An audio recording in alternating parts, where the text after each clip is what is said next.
इंसान कौन है, सच्चे अमीर कैसे बने, how to become a real millionaire.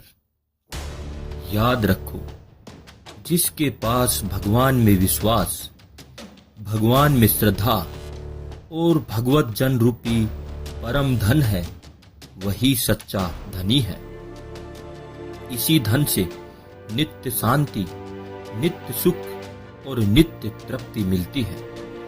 याद रखो, तुम जिस संपत्ति को संपत्ति और जिस धन को धन मान रहे हो, वह तो वस्तुतः अभाव तथा गरीबी को बढ़ाने वाली चीज है। उसी की अप्राप्ति में ये अभाव है तथा गरीबी है, और प्राप्ति में तो विशेष अभाव तथा दारिद्र्य का अनुभव होता ही है। याद रखो, सच्ची संपत्ति तथा सच्चा धन वही है जिसके मिलने पर अभाव का नाश हो जाए, जिसकी प्राप्ति से अभाव अर्थात कमी बढ़े, वह धन संपत्ति कैसी। याद रखो, संसार के भोग पदार्थ रूपी धन संपत्ति की जितनी ही प्राप्ति होती है, उतनी ही उनको अधिक पाने की कामना बढ़ती है, और जिसकी जितनी अधिक कामना है, उसको उतना ही अधिक अभाव सिद्ध है, अर्थात उसको उतनी ही अधिक कमी है। अभाव अथवा कमी की अनुभूति ही गरीबी का प्रत्यक्ष लक्षण है। याद रखो, जिसके पास संतोष है, जिसको किसी भी वस्तु का अभाव कभी क्षुब्ध नहीं करता, वह संसार की दृष्टि में अकिंचन अर्थात गरीब होते हुए भी परम शांति तथा सुख का अनुभव करता है। बड़े बड़े धनी, अधिकारी, शासक, नेता होते हैं, पर वह निरंतर अपनी निर्मल स्वाभाविक शांति में वह अकिंचन निवास करता हुआ भी सुखी रहता है। याद रखो, अभाव के अभाव की या सहज संतोष की स्थिति भगवान में विश्वास, भगवान में श्रद्धा और भगवत जन के बिना कदापि नहीं प्राप्त होती। याद रखो, कामना एक भयानक आग है जो विषय रूपी ईंधन तथा घृत की आहुति पड़ने पर निरंतर बढ़ती ही जाती है, और जितनी ही बढ़ती है उतनी ही जलन, उतना ही संताप अधिक बढ़ता है।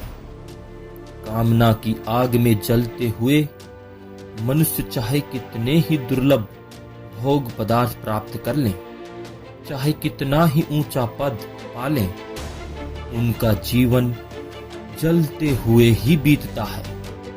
वे जलते हुए ही मरते हैं, और उसी आग को साथ लेकर वे जलते हुए ही कहीं जाकर जन्म लेते हैं। याद रखो, इस कामना की भयानक अग्नि का नाश काम्य वस्तुओं की प्राप्ति से नहीं होगा। इसका नाश होगा भगवान में विश्वास और श्रद्धा करने से, भगवान के मंगल विधान में मंगल का विश्वास करने से, एवं उस भजन को ही परम साध्य वस्तु मानकर तथा विश्वास पूर्वक निर्भर होकर भगवान का भजन करने से। याद रखो, तुम्हें मानव शरीर इस भजन के लिए ही मिला है।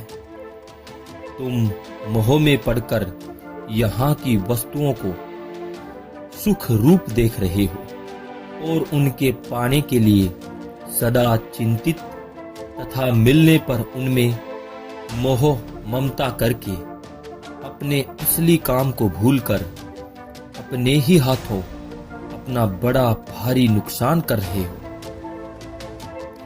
याद रखो, जगत का कोई भी नुकसान नहीं है। वस्तु के अभाव, अप्राप्ति या प्राप्त वस्तु के विनाश और वियोग को ही तो तुम नुकसान मान रहे हो, वह नुकसान तुम्हारे मरते ही तुम्हारे लिए हो ही जाएगा। तुम चाहे कितनी भी मूल्यवान और अगणित वस्तुओं के स्वामी हो, मरने पर तुम्हारा उनसे वियोग अर्थात उन वस्तुओं से दूर जाना तय है। वे तुम्हारे हाथ से निकल ही जाएंगी, अतएव उनका नुकसान कोई नुकसान नहीं है।